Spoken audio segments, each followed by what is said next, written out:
Welcome, everyone, to Evidence for Faith, the Christian Evidences and Worldview radio program, where we help Christians become thinkers and thinkers become Christians. Hello, I'm Keith Kendricks. And I'm Kirk Hastings. And today's topic is the meaning of life. We are going to be pursuing the meaning of life. We've been looking at this topic for the past couple of shows, and we're going to continue on seeing how far we can get towards the meaning of life just by using logic and what we can know for certain. And of course, Keith, we should let people know this is not the board game we're doing. That's right. Not the game of life, right. The meaning of life. Right, gotcha. Our website is evidenceforfaith.com. You can find archived shows there, or if you wanted podcasts, you can find us on iTunes under the podcast section. If you'd like to email us, you can email us at email@evidenceforfaith.com. And Kirk, we've got a bunch of emails, so I guess we should try to go through some of them. I'm sorry we can't go through all of them. And looking at my stack of stuff, though, I see we've got a quote of the day. I think you're going to do that quote of the day, right? Yep. You want me to do that now? Absolutely. Might as well start the show off right. Well, actually, this would be a quote of the week since we're on weekly. Oh, okay. Unless you want to do 7 quotes. A negative. That would be a no. No, we're just doing one. Okay, this is a quote that we have here by a man named John Lennox. Not John Lennon. This is John Lennox. That's somebody different. John Lennox. This guy doesn't... the Oxford professor of mathematics who has debated Richard Dawkins several times until Richard Dawkins will no longer debate him anymore. Oh, really? He keeps getting trounced. So. Okay, very interesting. Okay, and his quote is this. He says, "Faith is not a leap in the dark. It's the exact opposite. It's a commitment based on evidence. It is irrational to reduce all faith to blind faith and then subject it to ridicule. That provides a very anti-intellectual and convenient way of avoiding intelligent discussion." Very good. From John Lennox. And here is the show for intelligent discussion. We do try to keep things at a high level here. I know sometimes it's a stretch. People don't often have a chance to spend a lot of time reading books and looking into higher math and quantum physics and things like that we sometimes talk about on this show, but we do appreciate those who listen and try to grow with us as we learn and speak to some of our interesting guests. Yes. And we also appreciate some of the atheists who write to us and listen to our show. Especially the polite ones. Yes, exactly. And one good example is Felipe. He's written to us before. I believe he is still an atheist. He wrote to us and said, I guess he's talking about, this would be when we started talking about the meaning of life, chapter 1 or episode 1. He says, "You talked about not accepting ideas from an authority or checking if the idea is true before accepting it. But how do you qualify the religious education that is given to you and every young children? The source is an authority, parents, priests, and the receiver is unable to check the validity of the idea because she is too young to be able to understand the concepts. Shouldn't we ban any religious teaching until the age of 15 to 16 or so people are able to understand what they are taught?" That is from Felipe. Well, that's an interesting concept. Yeah, it reveals a little bit about the heart of atheism. What they automatically jump to is banning things. It's why left-wing politics is so extreme in this area. I mean, think about San Francisco, where just about everything is banned, including McDonald's toys, right? I mean, that is what the left does first, is tries to control people, tries to ban things, tries to censor things. This is why they refuse to allow any intelligent design scientists from publishing, why they try to get journalists who are opposed to the idea of global warming, why they try to get them fired. This is where they come from. They have this view about people that we're nothing but animals. And so just as you can control an animal, you can control people. So that's their first thing.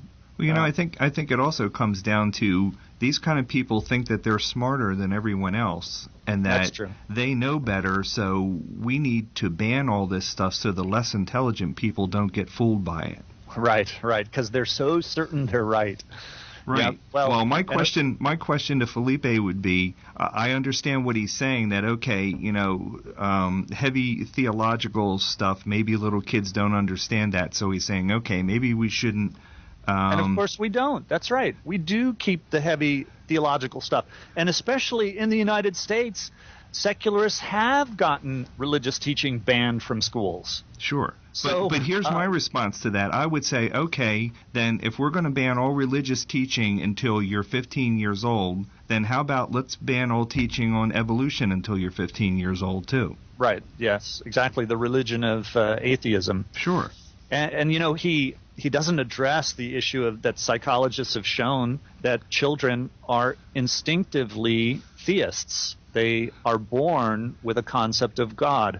So why should we try to inhibit that? Why should we try to repress that instinct? It's born in us to believe in God. Sure. God made us that way. So, the other thing is they don't realize their unintended consequences. This is typical of leftist thinking. Religion is the foundation for moral beliefs. So if you get rid of religion, you also get rid of moral beliefs. And we know that since the United States started banning religious training, things have gotten a lot worse. There's been a lot of studies that have linked crime to the absence of moral reasoning, and that comes when children are developing their moral reasoning is between ages 3 and 6. And if they don't develop their moral reasoning properly, they don't learn the difference between right and wrong, and this is where crime comes from. Then they end up getting into trouble for the rest of their lives. Yeah, so even though we're not for banning things, we are for open discussion and teaching kids both sides of issues, theism and atheism. We hope that kids learn as much about atheism as they can so that they'll know to avoid it. It'd be actually better to ban atheism from children, and we'd have a much more moral society. Yep. All right, so there's our email from Felipe and our response. We got another email from Yancey, or not another one, this is a new one, but it's another email, and this one is from Yancey. Okay. Who says, "Hi there, I'm a new listener of the show, and I love your show very much. I was born in Costa Rica. Now I live in Vancouver, Canada. It was a pleasure to recommend your show to my friends and family. Thanks for what you do. I'm going through your older podcasts, and I'm fascinated with the information you were mentioning in a show about the Exodus. You talked about the Pharaoh and his daughter. I went back to read the story, but the info you mentioned is quite interesting, and I'd like to read more about it. Do you have a link that I can go to?" So I sent Yancey a couple of links. There are good archaeology articles on creation.com. Just go to the Journal of Creation portion, and there's a search there, and you can search. I think the name of Pharaoh's daughter is Hatshepsut, and don't ask me how to spell that, so I guess you're on your own when you try to search for that. But Pharaoh's daughter ought to do it. Okay. And then there's another good website, BibleArchaeology.org.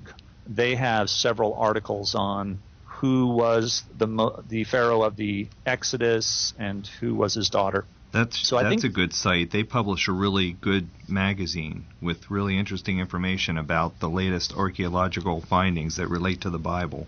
Yeah, and they've got a good email letter that you can get too. It's so that's those are both really great websites. All right, let's see. We got a couple emails from someone that was just giving us material for the show, and so these are long. I thought one of the things was fairly interesting. Let's see.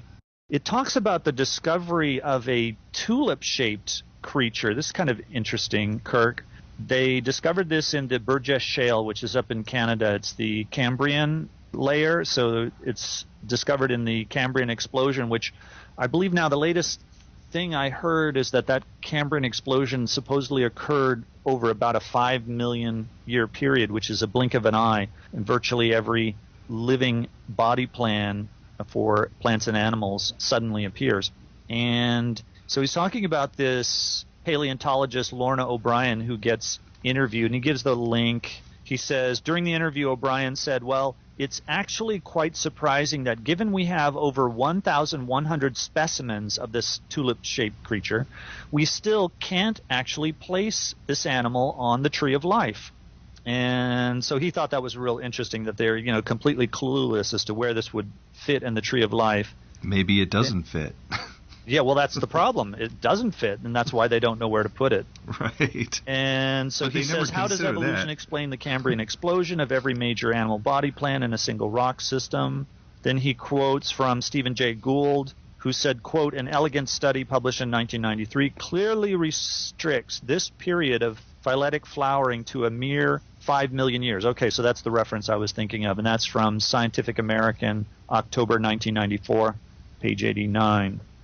And so we thank David for all this information. Some stuff about a debate between a couple of professors.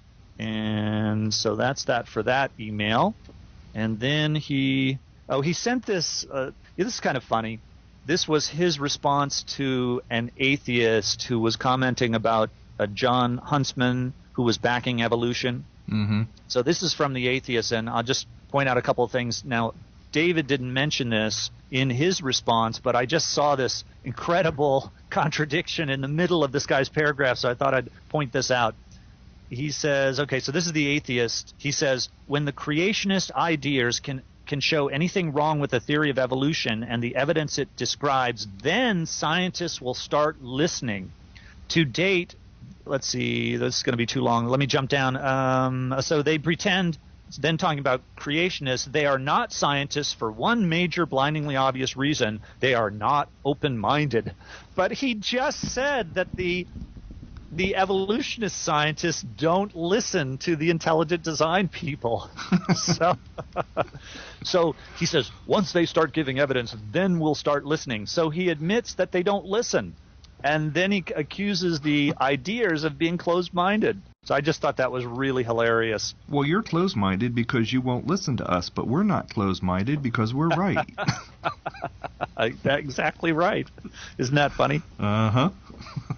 So then I know we're going long with these letters, but we did get another one. This one came actually 2 days ago, but I didn't see it until a few minutes before the show. So I wanted to, since it addresses the podcast that we're doing currently, and it talks about, it has a disagreement with us, I thought we better cover it. And maybe it'll be a background for the previous two shows, or actually the previous three shows, two of which we've podcasted already. So let's see. This is from Kurt, and I'll just read through. He gives two objections, so I'll read through it, and then we can address each item. Unfortunately, I didn't get it. These are good challenges, and I need to do more research on the issue, but I'll just throw a few things out. He says, hi, guys. Just listening to your show called The Meaning of Life, number 2. I wanted to give you some feedback that there were 2 points you made very strongly which are completely objectively wrong. Okay. So the first is that you asserted that there is nothing that happens without a cause. I'm sure you must have heard somewhere that events at the quantum level happen without causes all the time. A prominent example is radioactive decay, where an atom spontaneously breaks off a chunk to become something smaller. These events happen completely without a cause. They are truly spontaneous. Another example is the creation of virtual particles, which also is uncaused. At first, someone may think that these events have some underlying cause which we simply haven't discovered, but this has been ruled out. If you'd like to read more, look up some articles on Bell's inequality. Let's see, he continues. Something else you mentioned is that there are exceptions to the second law of thermodynamics, those being life and intelligence. You backpedaled on the exceptions thing in your discussion, even though you said several times that they're exceptions. They're not. However, since you said some things that made me think you are using that as shorthand for a different idea, I'm not counting this one as an error, but I'd like to see you explain to your audience that there are no exceptions to the second law. At the macro level, quantum events can have exceptions, I believe. Then he continues, the second flagrant error that you made was also on the topic of entropy. You said several times that an increase in complexity is equivalent to a decrease in entropy. This is completely backwards. Complexity and entropy are fundamentally the same thing. Increasing complexity is increasing entropy. An additional point is that information content is the same thing as complexity and the same as entropy. To learn more, I recommend the Wikipedia articles on information theory and entropy information theory.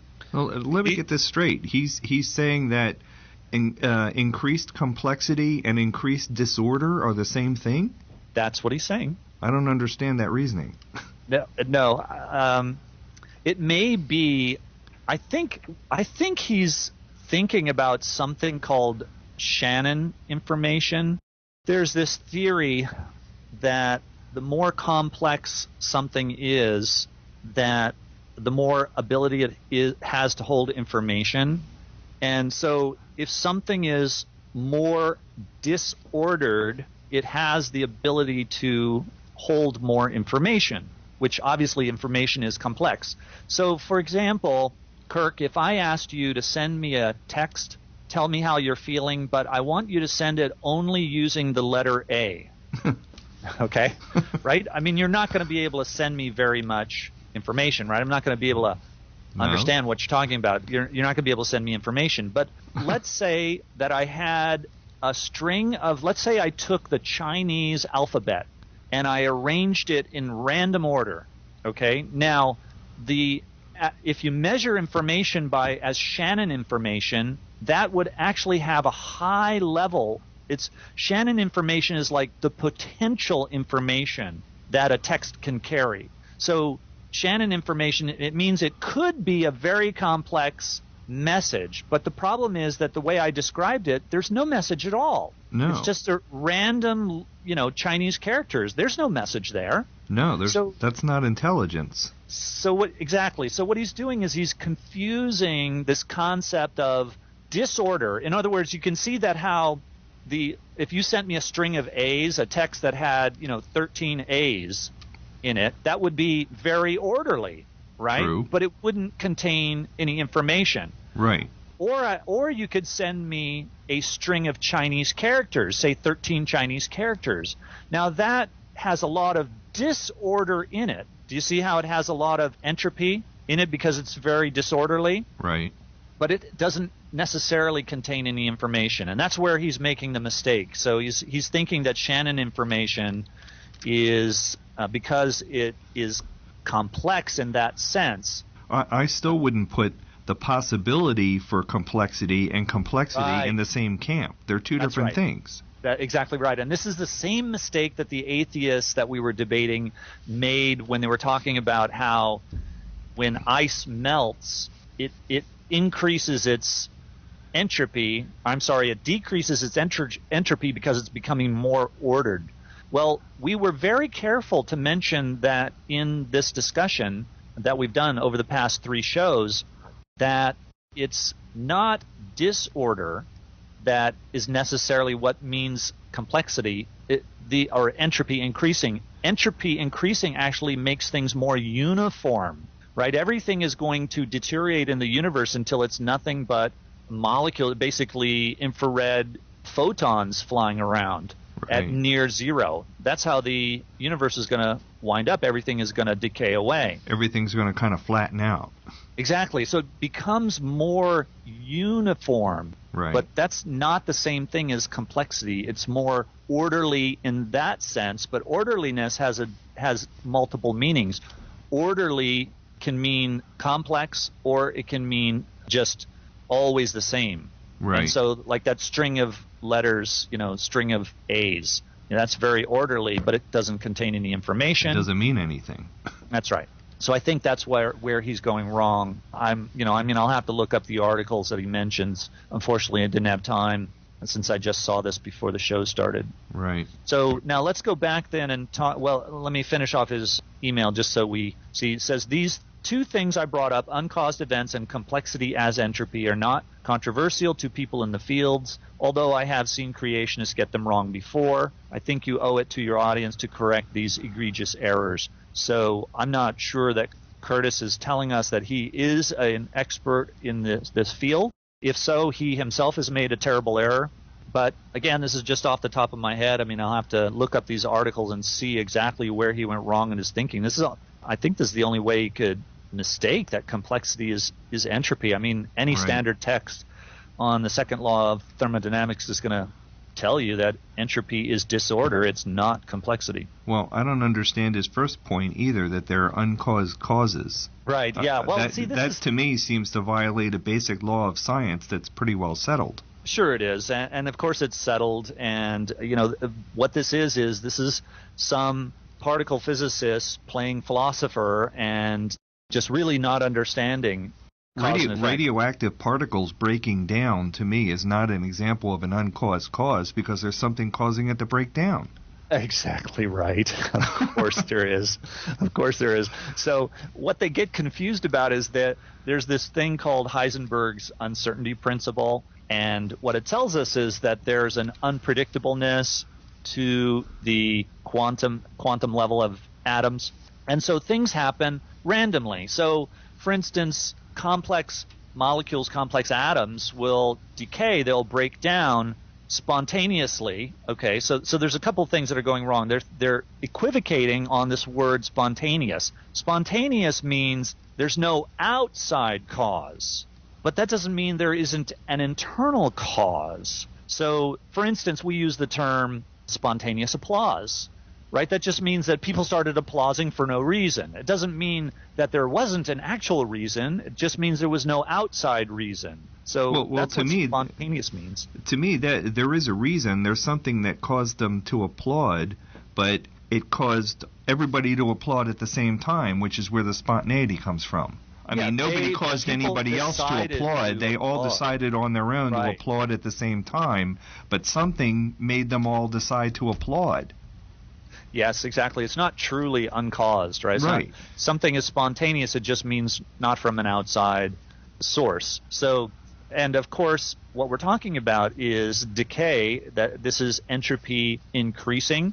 Entropy always increases. So atoms are constantly banging around in the universe. They're constantly striking things and being struck. Energy is being lost, and so you get alpha particles being emitted from the nuclei. Now, if you wanted to show something that was actually uncaused, show me an alpha particle that appears out of nowhere from no nuclei. Right. Right. I mean, try one showing moment us it's that, there, and the next we might believe that that's an uncaused event. One moment it's not there, and the next moment it's there, and you can't explain it. And then he talks about virtual particles, he says, are also uncaused. And, of course, this is ridiculous. Virtual particles are manufactured by physicists in the laboratory. Sure. And they do it using energy. You beam high energy through a vacuum, and you can create virtual particles. Now, and since intelligent scientists are doing this, we could call that intelligent design, couldn't we? Exactly. Right. So, it appears there's this Heisenberg uncertainty. They don't know exactly when the particle is going to appear or disappear. So there's this, but it's caused by the energy fluctuation in the vacuum. Right. So, you can say it's spontaneous, but that does not mean it's uncaused. Right. And so what happens is that atheist physicists use this equivocation or really malaprop. I mean, they're just using the wrong words. They're playing word games. Exactly, and they fool themselves into thinking that things are uncaused. So that's my initial thoughts on Kurt's email. Okay. Wow, we used up half the show with that. Jeez. Half the show of emails. Yeah, and one more thing. Did you know that today is a holiday? Oh, yeah. Tell us about it. Today is February 12th. That means it's Question Evolution Day. All right. We mentioned that a couple of shows ago. Of course, we weren't live last week, but I think we mentioned it 2 weeks ago that this is Question Evolution Day. It's also being called Academic Freedom Day. And if you would like more information on that or what it means, we have a friend of ours that has a website that is devoted to this subject. He calls himself Cowboy Bob. And if you want to look at his website, it's www.piltdownsuperman.com. That's a little joke of his on The Piltdown Man. Piltdown Man, which was, for years was considered a missing link or whatever until they found it was a fraud. Right. Well, if you are just joining us, you're listening to Evidence for Faith. I'm Keith Kendricks. And I'm Kirk Hastings. And we are talking about the meaning of life. Kirk, we're trying to talk about the meaning of life. That's right. If we ever get to it. Right now. What we're doing is we're using a great book. This is by David Pensgard, and it's called Me, the Professor, Fuzzy, and the Meaning of Life. And you just received your copy, right? Yes, I had it ordered from Amazon, and I just got it a few days ago. Very interesting book. And you're mostly the way through? Yeah, I'm like 9/10 of the way through it. Well, we're still going to try and have a recording with David Pensgard on and talking about his book, but what we're doing is we're walking our way through this book and doing the same thought experiment that Pensgard does in his book, where he is walking us concept by concept, trying to see if we can discover the meaning of life just by using logic, not making any assumptions, and trying to see if we can only figure out what we're certain about. And if we're certain about it, then we try to see if we have a couple things that we're certain about, we try to see if we can put those things together to discover another, maybe a third thing that we can then be certain about also. We're using deductive reasoning. Right. Philosophers in the past have done this, like René Descartes. It's called foundationalism, where you build a foundation and you build up from there. It's like building a brick wall, brick by brick. Exactly. Or Euclid's geometry, building up from the little things in geometry to the complex things. So I'll tell you what, Kirk, if you'd like to go, we're going to review the first 11 of the things we've learned so far in the previous shows. So if you want to our top 11 list. Yes. So let's go get up to where we are today with our thought processes. Okay. I'm going to start from number 1 and go up to the most recent one that we did, which was number 11.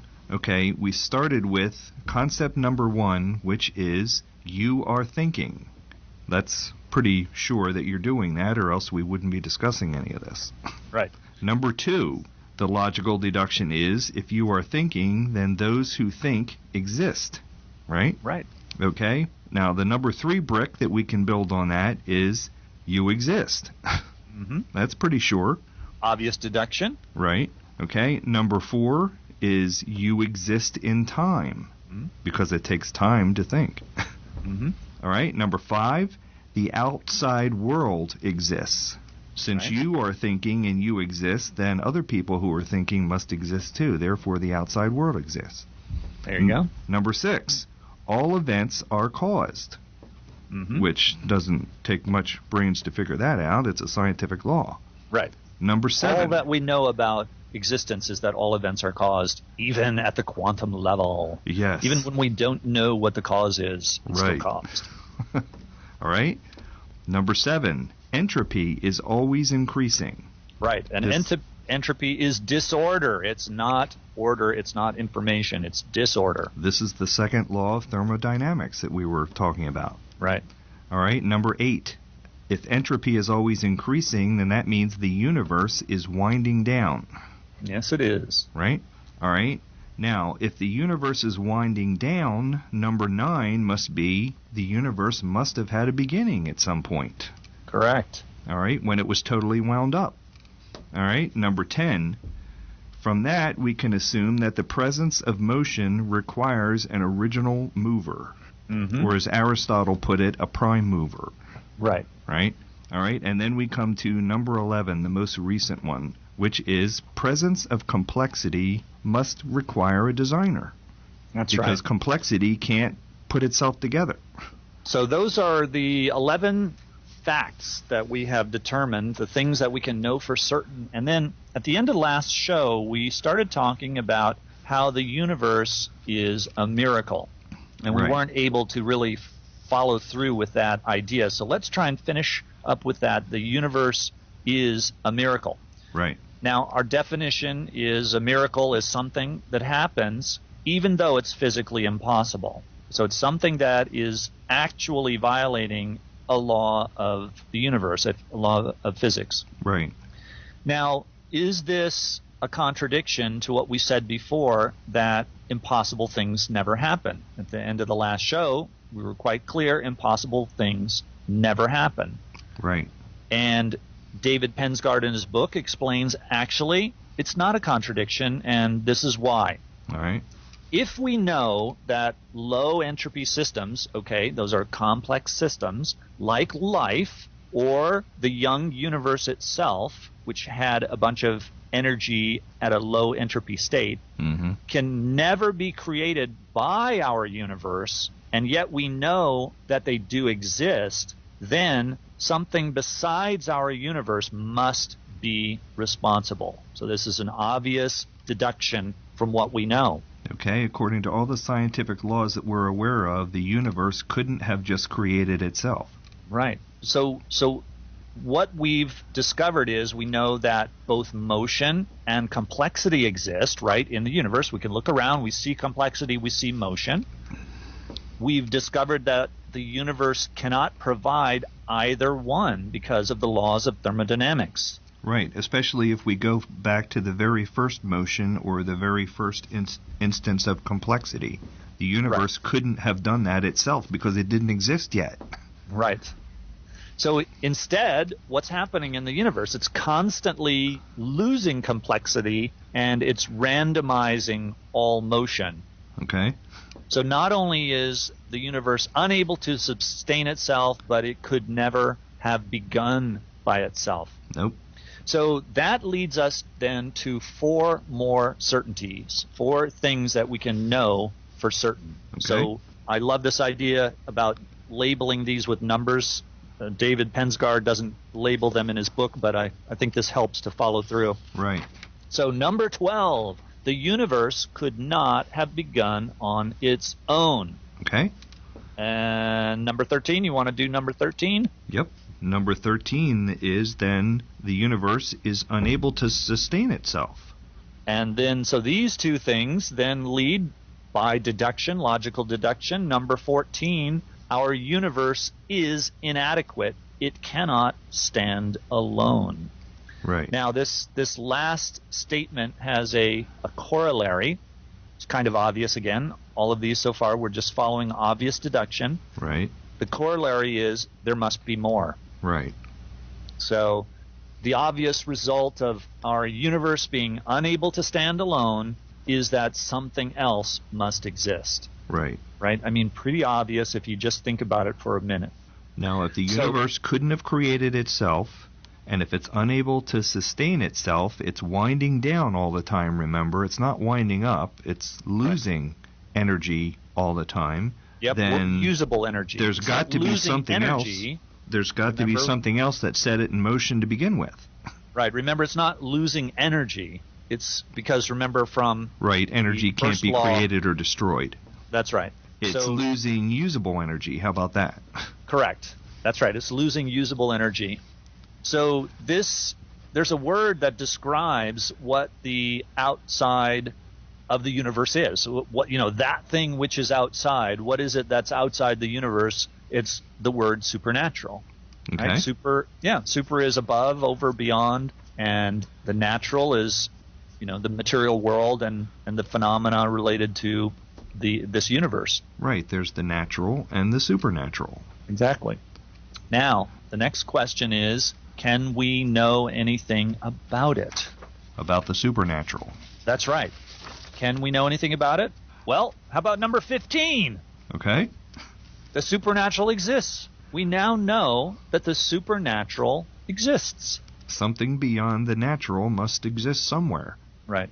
So isn't that fabulous how far you can get? I mean, look at how far David Pensgard got in his book. We've gotten up to the concept that the supernatural exists just by thinking hard, using logic, and only accepting those things that we know for certain. Right. So this tells us that we can be certain that the supernatural exists. So we proved that there is something besides our universe that exists. Sure. Now, and it must be outside the universe.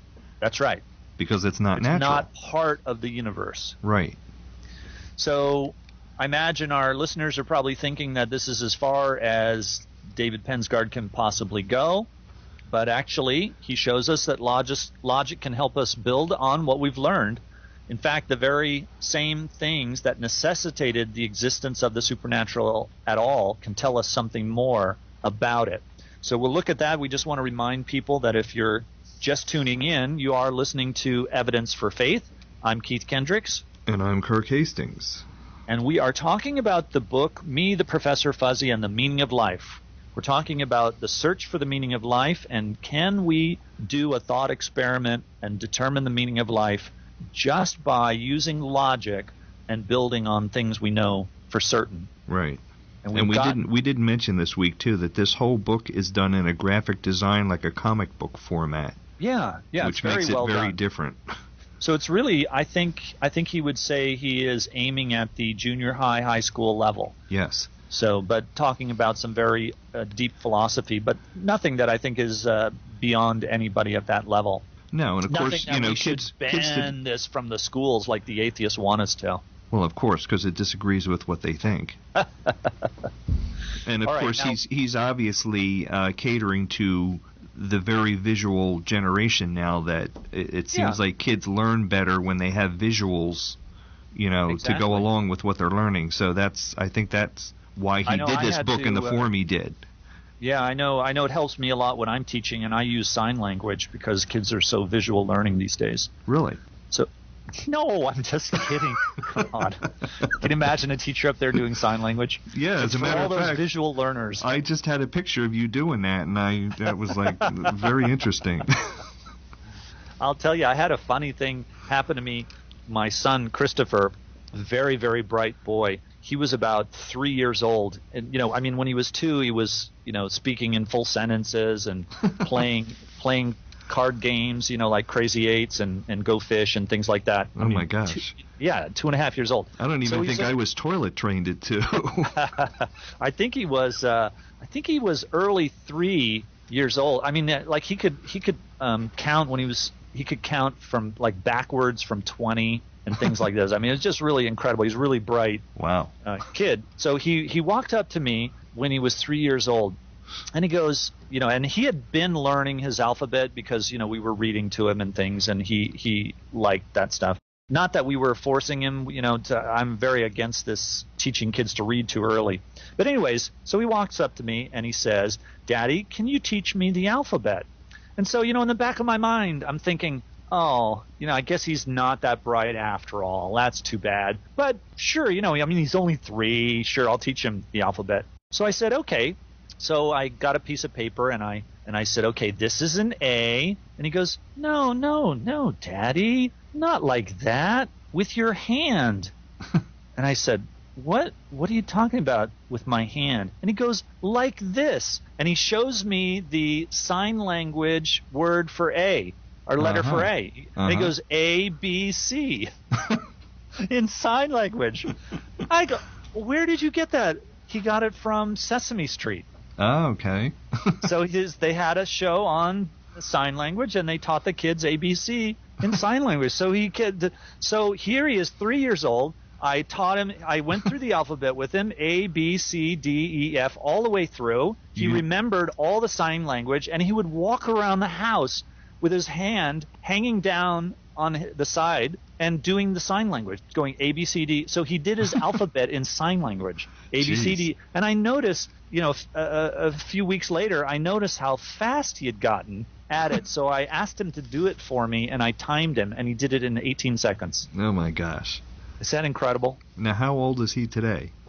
He is 26. And he is what? He's a criminal analyst. So watch out, all you criminals, because you got somebody with a super high IQ tracking you down. Especially all you deaf criminals, watch out. Yeah, that's right. He'll sign language you. He'll catch you with your sign language. He's one of those guys like on CSI or whatever that's going to examine all the clues and put it all together and from this footprint we can determine the guy was 6'4" and had red hair and freckles on his face and his name is John Smith and he lives at so and so and right. So anyways, all right. Enough about Christopher. This You've is my embarrassed show. him enough, right? All right, let's see if we can move on. So we have determined that the supernatural exists. Let's see what we can figure out about the supernatural. So let's Yes, think back we're hunting to, for number 11 now. Yeah, let's think back. Well, no, we've got up to 14, right? Oh, that's 15. right. Okay, I'm sorry. Supernatural exists. So we want to think back, though, to the things we learned before and see if they help us with this. I got to learn my numbers now. I'm getting Yeah, and I heard you signing those numbers too. They were you got to You heard me over the radio? That's right. You got to bump your hand against the microphone. So let's get serious now. Number 11, the presence of complexity requires a designer. Right. Okay, now you remember that. So something outside of our universe is responsible for decreasing our entropy, because we already know that decreasing entropy can't occur in this universe. Right. Something had to have worked in the opposite direction of the second law of thermodynamics to establish the very high degrees of complexity that exist in the universe, and including the early universe. That the universe started out with. Right. So we know things like the existence of life and large amounts of energy available to do work could not have spontaneously appeared in our universe without outside help. Well, that makes sense. Yeah, it does. It makes a lot of sense. There's no such thing as instant complexity. Right. So we can safely conclude that something outside of our universe was responsible for their presence originally. Okay. Now remember that complexity is a state of low entropy, notwithstanding the email from our atheist listener. Uh-huh. Complexity is the state of low entropy and high specific organization. That's where this idea about Shannon information comes in. Right. So a string of A's would not be high specific organization. That's right. That would be high entropy, not low entropy. Right. So in contrast with that, natural forces, or rather, not natural forces, but David Pensgard says that nature forces all things towards regularity, okay, like the molecules of a crystal, okay? So regularity is not information. Regularity is not complexity, okay? Uh-huh. Regularity can be considered ordered, that's true, but it's an order that doesn't have any complexity to it. It's very simple, like the molecules of a crystal, or towards disorder, like the molecules in a gas. So that's what entropy is, and that's where this confusion is, why this atheist was confused, because he thought that regularity meant complexity. Right. Okay. He was trying to say that when the entire universe winds down and everything is like 1 degree, that's uniform, but it's not complex. Well, yeah, he was conflating complexity and entropy. So saying that like the molecules of a crystal are very ordered and therefore they're very complex. Well, they're not. No. So the kind of regularity, that kind of regularity is the opposite of complexity and contains little or no information, including no Shannon information. Right. So actually you could say the information content of the universe is winding down also, couldn't you? Exactly right. Yes, indeed you could. So there's getting less and less information in the universe, including in the DNA of living things, which the geneticist that we had on the air explained to us. Right. That was really interesting. You were saying that we keep getting genetic imperfections with each generation, and eventually the human race is going to become extinct because of these? Isn't that what he said? Everything will become extinct. Right. Because of the decay of information. Right. So the supernatural gave us complexity. That's obvious. The second thing we know about the supernatural is that something from it was also necessary to get things moving in our universe, right? Right. We talked about the prime mover, which we deduced the existence of must be supernatural. Right. So there is a lot about the supernatural that, we can never figure out on our own, but we can know about that thing which gave our universe motion and complexity. All right? So let's see. We've got a few minutes left. Let's see what we can figure out about the nature of that thing. Well, this part of it isn't really anything new because, like we've said before, even Aristotle thousands of years ago was conjecturing this about the prime mover. That's right. That's right. We know that it exists and that it never needed to be started. Right. Okay, so there's two things. It exists, and we know it never needed to be started. Why? Because if not, then the thing which started it is the thing which needed to be started, right? This prime mover. Right. Either way, there's something supernatural which has always existed. Now, David Pengard asks the question, how can we know this for sure? And he answers, because we know that we exist, we know that something started us.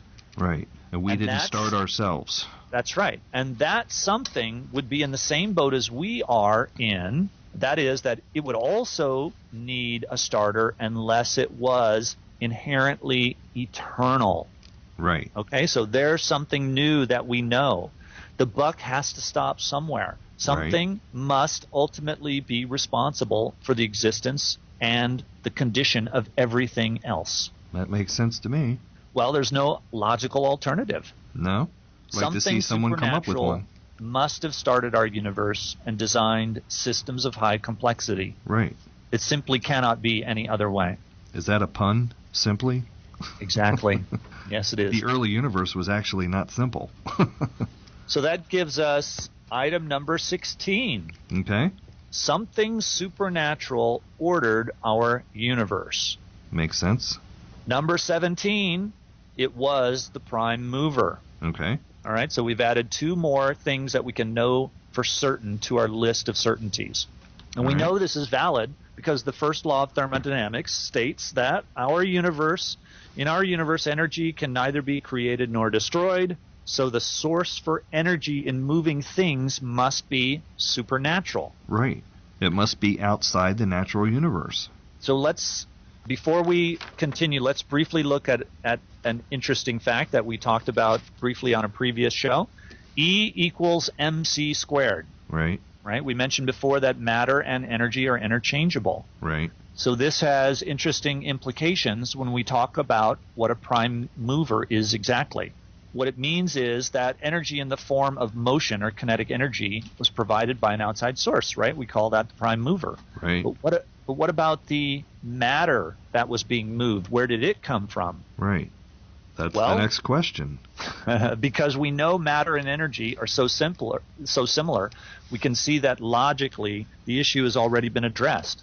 If the energy of motion must have come from the supernatural, then the energy for the creation of matter must have also. In other words, a prime mover is the same as a creator. Right. Because everything comes from energy. The same supernatural source that started everything moving must have created it in order to start it moving.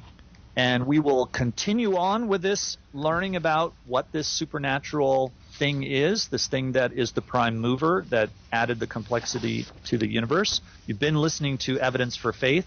Send your comments and questions with the call letters of the station that you listen to us on to email at evidenceforfaith.com. And please join us again next week for more reasons to believe. And always remember, the best reason for being a Christian is because it's true.